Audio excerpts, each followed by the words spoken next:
درود بینندگان گرامی، گفتگوی آنلاینی ما را پذیرا باشید. ملت تاجیک چه ویژگی‌های روحی و روانی دارد؟ آیا تفاوت‌های روانی ملت‌ها به اتنوگنز آنها وابسته بوده، شخص‌شده و قالبی‌اند؟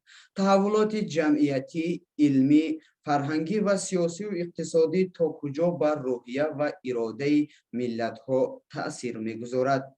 تاجیکان نتوانستند در خراسان تاریخی سرزمین، فرهنگ و قدرت خود را کاملا حفظ کنند. آیا عامل‌های روانی به این کمکاری‌ها اثر گذاشتند؟ چرا حس انسانی و ایمانی ما را بیچاره تاریخ کرد؟ دین و ملت، چرا این بحث بین تاجیکان بیشتر دامن زده می شود؟ تحولات افغانستان تاجیکان دنیا را در مرحله تقدیر سازی قرار داد. راه انتخاب و برون رفتی درست در کجاست؟ با این مسائل در گفتگوی نوبتی دایر به ویژگی‌های روانی تاجیکان دنیا و ضعف و کمکاری‌های ما در روند تحولات اخیر افغانستان بحث خواهیم داشت.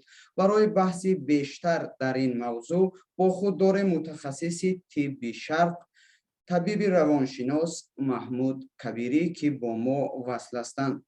سلام استاد و سپاس از اینکه با ما هستید. سلام علیکم. استاد عزیز، بیاید بحث را از این شروع میکنیم که ما به حیث یک ملت دعوا داریم که دارای فرهنگ جهان شمولیم. خب در همه سمت و ساحه ها شخصیت های بزرگ با بشریت تقدیم کردیم. حتی دعوا داریم که در چند دوره تاریخی در قسمت های از 3 قاره دنیا حکمرانی داشتیم. در پهلوی از این اشاره های هم به چشم می رسد که یک نوع خصلت و خاراکتر ما رو به صفت یک ملت افشا می سازد.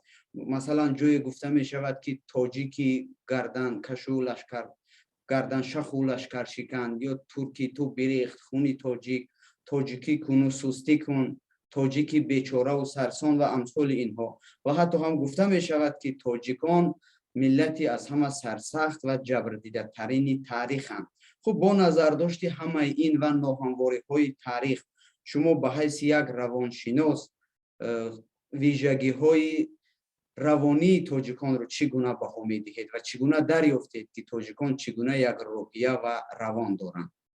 مرحمت.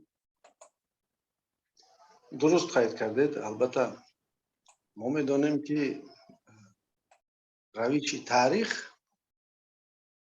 نه تنها آنچه که ما داشتیم بلکه دیگر ملت‌ها و خلقیت‌ها رو هم به کام خود می‌گیرد. ما می‌دانیم که بسیار امپریاهای بزرگ از بین رفتند. ما می‌دانیم که بسیار خلقیت‌هایی بودند که از بین رفتند.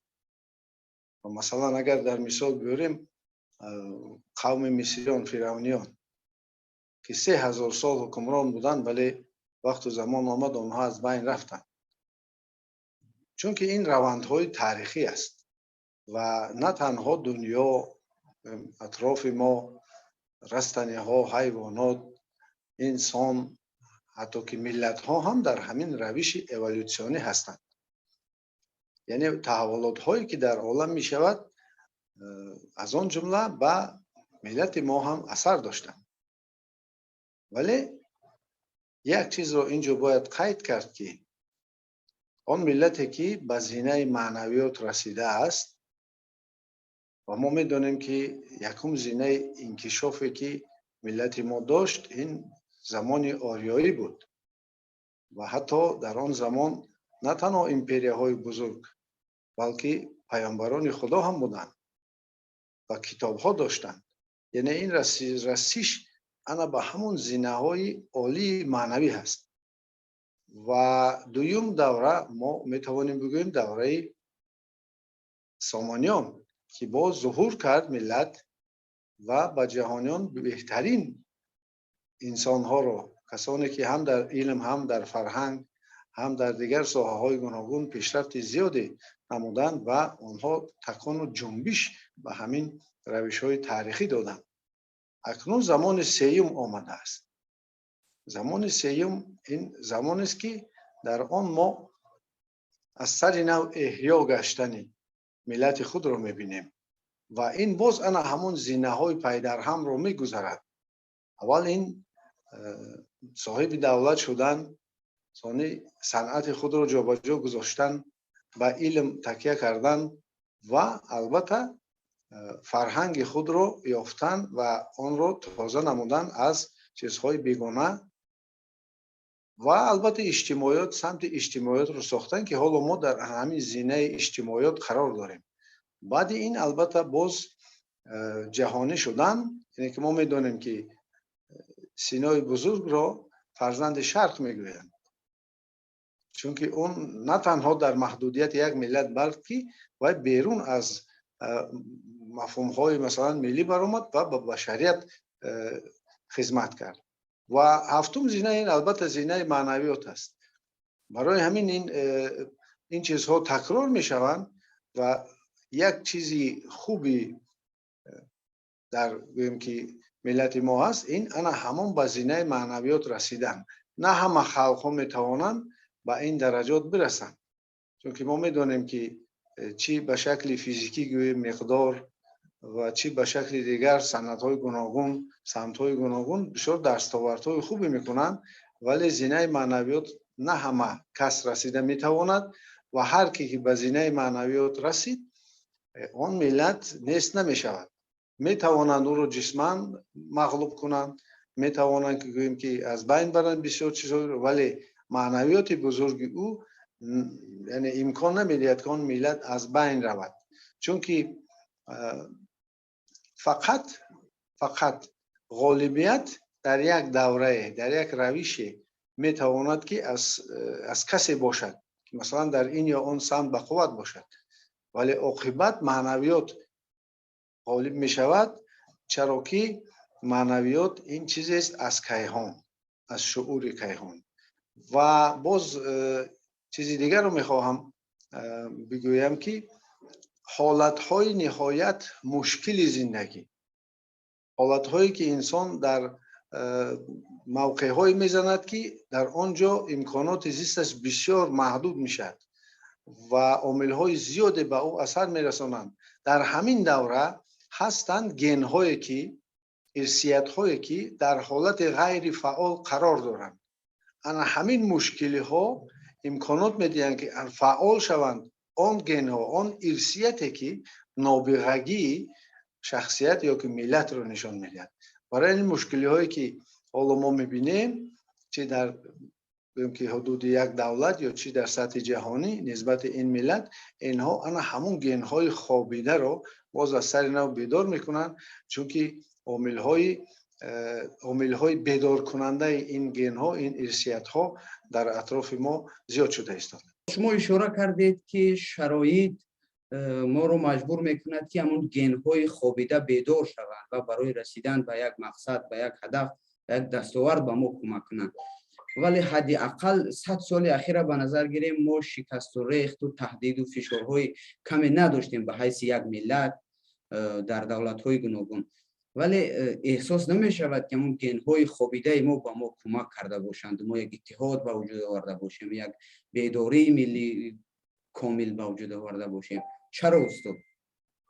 البته ما نگاه کنیم هست قواهایی که نوابسته از خودی که ملت ها پیدا میشند و این قواهایی هستند که یگانه میکنند و قواهایی هستند که به هم ضد هستند، یعنی که قواهای مرکز شتاب هستند و قواهای مرکز گریز هستند. و حالا فکر میکنم زمانی آمد که باز قواهای مرکز شتاب فعال میشوند، یگانگی رو با پیدا میکنند. برای این البته شخصیت های بزرگ لازم هستند. یا حالا مثلا ملت ما دارد، اما همین شخصیت های بزرگ یک قوه مگنیتی میشوند، یک یادروی هسته‌ای میشوند که در اطراف خود ایده های بهترینی که برای انکشاف ملت هستند آنها رو پیشنهاد میکنند و وقتی که انسان صاحب عقیده میشود، یعنی که یک ایده را در خود میگیرد، برای عملی کردن آن البته کوشش میکند، چون که از همه مشکلاتی که حالا در جهان تاجیک مثلا با وجود آمده است، این نبودن ایده یگانه هست. خب ایده یگانه چی بوده میتواند صدق نگاه شما؟ ما مثلا یک سرزمین های مشخص و مشترک داریم و فرهنگ مشترک داریم، زبان مشترک داریم. کدام اینها رو میتوان به حیث ایده مشترک پذیرفت؟ البته یگانه ایده که حالا میتواند متحدیت را بیارد، وحدت را بیارد، این البته ما نمیتوانیم تکیه کنیم به بعضی چیزهایی که مثال گوییم که از لحاظ فرهنگی باشند، گوییم که از لحاظ اجتماعی باشند، از لحاظ روانی باشند. این ایده میتواند از لحاظ معنوی باشد. چرا که مثلا هر یک انسان وقتی که کلان میشود، کودک وقتی کلان میشود، وای خانه خود رو فقط میفهمد، عائله خود رو میفهمد و در دوره همون عائله کلان میشود و اول یعنی که غایه او این برای عائله خود بودن و همراه آنها زیستن و آنها رو تامین نمودن است. دیگر این بالاتر میرد به سطح گوی محل میرود. وقتی که از سطح محل بالاتر رفت انسان انکشاف یافت و زینه ملی میبیاد. انا همون زینه ملی آمد، در آن وقت مفهوم انا همون ایده غایه عقیده پیدا می شود که در مثلا اکنون تصور کنید که ما و شما در روی زمین زندگی میکنیم و گوییم که قریب 300 دولت هست و هر یک دولت اگر ما اون رو به یک شخصیت تبدیل گردونیم، یک کسی هست که با آن مناسبت سازی میکنند. برای در بین انا همین دولت ها زنده ماندن، در دوره جهانی شوی زنده ماندن، یگانگی لازم است. یگانگی که همین دوره رو پشت سر کنند، چون که جهانی شوی روشی هست که بسیار خلقیت ها رو از بین میبرد، زبان و فرهنگ آنها رو از بین میبرد. همین ایده زنده ماندن در این جهان یگانه شوی و رقابت هایی که در مثلا حالا در زینه اولی جهان یگانه شوی هست، آنها رو پشت سر کردن، این یکی ایده های خوب است. در مسئله همون گین هایی که شما گفته و ما هم در سرسخن اشاره کردیم که مثلا ویژگی های روانی ملت ها تا کجا با همون ارثیتی ملت ها وابسته است، چون هر شخص هر اولاد یک گین و یک ارثیت دارد و در مجموع ملت ها و نژاد ها هم گین دارند و مثل همین ویژگی های روانی و اتنوگنیزی ملت ها تا کجا وابسته هم و چی خرابت و چی مانندی دارند. البته در روی زمین خلقیت ها گوناگون هستند و آنها رو شعور کیهان برای یک کار آفریده است. مثلا هست کسانی که در تکنولوژی با قوت هستند، کسانی هستند که در صنعت با قوت هستند، کسانی هستند که در سمت گوییم که دین با قوت هستند، فرهنگ دینی، یعنی که به هر یک سمت روانه شدند.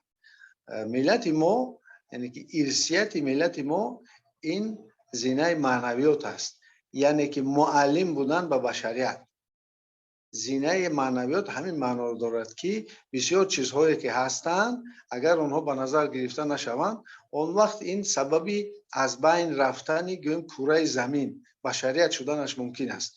چرا که ما این ایده را میگوییم؟ چون که ما میدونیم مثلا سعدی رو معلم بشریت میگویند. چرا که با اون کتاب خود توانست که ملت های زیادی رو درس دهد و آنها آموزش کنند. یا اینکه ما مثلا با مردمی که یک همسایه ما هستند، مثلا مردم ترک زبان ها، ما با آنها مثلا با واسطه نظام الملک کتاب سیاستنامه دادیم، ما با واسطه جلال‌الدین رومی با آنها مثنوی معنوی دادیم، ما با واسطه عبدالرحمن جامی مثلا یک شاگرد تیار کرد که سبب کلاسیکه ادبیات ملت همسایه و دوست با ما رو با وجود آورد. یعنی این معنای آن رو دارد که استاتوس یک موقع ملت در جهان معین است. یعنی همین سمت است که ملت باید یعنی انکشاف یابد.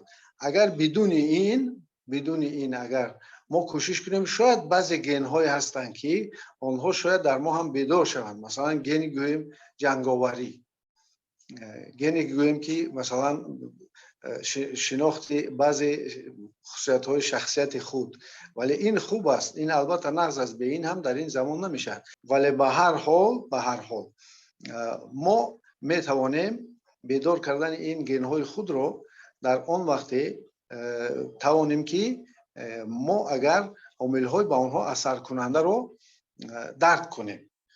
البته دیگر ملت‌ها رو ما می‌بینیم که توانستند امروز علم بسیار یک چیزی خوبی شده است، یک چیزی که سبب پیشرفت تکنولوژی و سبب پیشرفت زندگی مردم شده است. به این هم باید بدانیم که عامل‌هایی که اینها را بیدار می‌کنند، این البته آموزش علم حاضر زمان هست.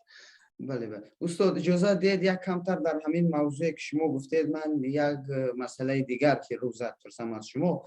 ما گفتیم با بشریت زیاد خصلت ها و معنویات و علم دادیم، حتی زمین دادیم استاد ما با بشریت. اگر ما تاریخ یک بار روگردان کنیم از هنوز از دوره کوروش کبیر که سر قدرت آمد، امپریا ساخت، حقوق برابری مثل اقلیت ها دینی و مذهبی و ملی جاری کرد. همینطور ابو مسلم خراسانی که یک امپریا را شکست داد به دیگران تقدیم کرد این دولت. سامانیان که آمدند و غلامان خود یک احسانکاری کردند که در نتیجه سری خود بلا ساختند. و همینطور در عصر نو که ما اما از روی حس انسانیت و وجدان و ایمان چقدر به همسایه خود زمین دادیم که امروز هم رنج اون میکشیم. مثلا با خراسان رود، اگر در خراسان ما این حالت رو میبینیم که با بهانه دین، برادری سرزمین های ما گرفته شد، زبان ما تأخیر می شود، حتی قدرت از دست ما با کلی رفت. ولی سوال همین جا است که استاد آیا همین حسیات ما برای ما یک نوع دستک نشد و دردسرهای نو آفرید که ما امروز در حالتی هستیم که هستیم؟ البته ما از دیگر طرف بینیم، اگر آنچه گفتیم که روش‌های تحولاتی در تاریخ هم با آن میبرن که بسیار دولت‌ها چه خرد میشن چه کلان میشن و از بین میروند، با وجود میبیایند. اگر ما با کیهان هم نگاه کنیم، ستاره‌هایی هستند که از بین میرن، ستاره‌هایی هستند که نو تولید میشن.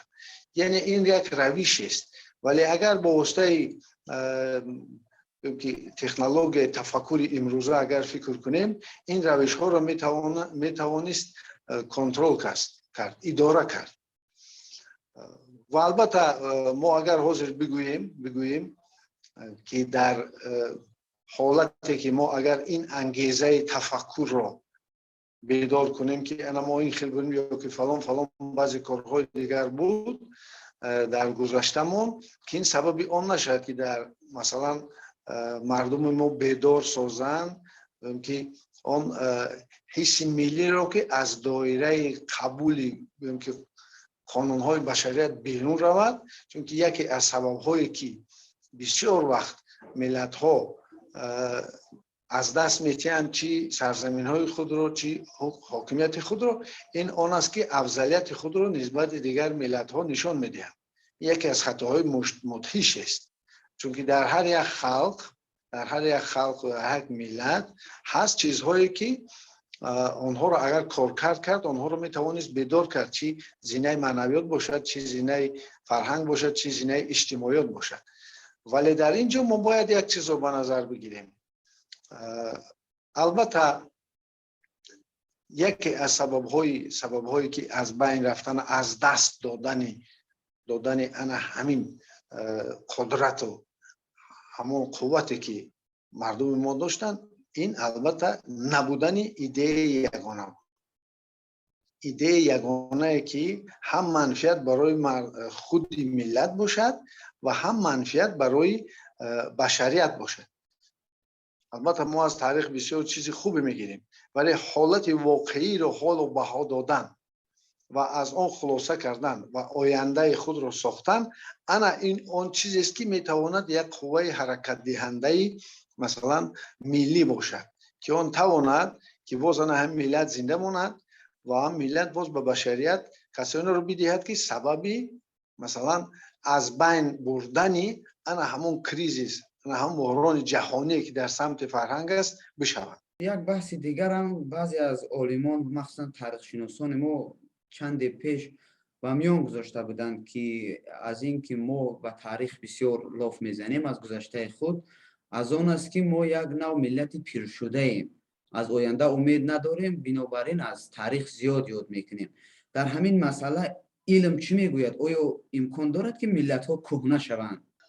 البته چنین هست که ما میبینیم که تا حال بسیار ایمپری های بودن از بین رفتن. ما چند بار دیگر اینا مثال آوردیم. بعضی ملت های بودن که از بین رفتن. یعنی که این چیزی هست گویم که همون در گویم که موقع ملی این واژه رو استفاده نمیبرن. پیر شدن مثلا ملت عامل های هستند که میتوانند سببی از بین رفتن ملت شوند. اگر آنها رو سر وقت پیدا کنند میتوانند که این سبب نگاه داشتن دولت شود. بیاید ما دولت مصر قدیم ببینیم که 3000 سال مثلا فعالیت داشت. 3000 سال این بسیار کلان است. مثلا امپریا ریم 1000 سال، امپریا ساسانیان 500 سال، که امپریا سامانی ما زیاده از مثلا 100 سال. حکومت شورا توانست 700 سال عمر برد. یعنی که این اون تحولاتی که در اجتماعات می شود آن را که وقتی به نظر نمی گیرند و آن را وقتی که به نظر نگرفتند، این سببی پیدا شدن قواهای نیروهای ضد در داخل همون دولت یا که در داخل همون ملت می شود. از زمین حساب تحولات به نظر که گرفته شد، طلبات های همون زمان خطی که موافقت شد، اون وقت می تواند سبب نگاه داشتنی همین ملت شد. از همین لحاظ ملت ها می توانند دور و دراز زندگی کنند وقتی که آنها به نظر گیرند عامل های مثلا که در سبب از بین رفتن آن شد.